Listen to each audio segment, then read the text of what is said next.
driving a car of all 4 rims. I'm interested in what it's like to drive in a car that has all 4 tires replaced by manhole covers, so get ready for the race on. You've heard of shirts versus skins? Now it's time for the whole covers versus the rims. In the one-wheel deal, Feel that acceleration.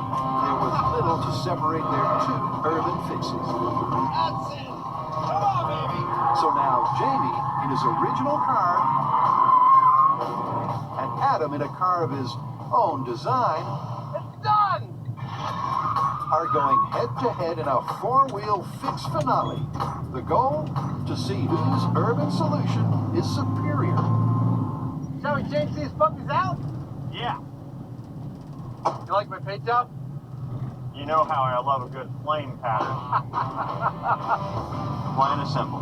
I'm going to put 4 steel rims on my car. Adam's going to put 4 manhole covers on his car. And we're going to race. We'll just see who does better. With a winner-takes-all course featuring...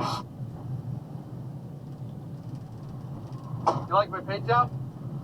You know how I love a good flame pattern. Plan is simple.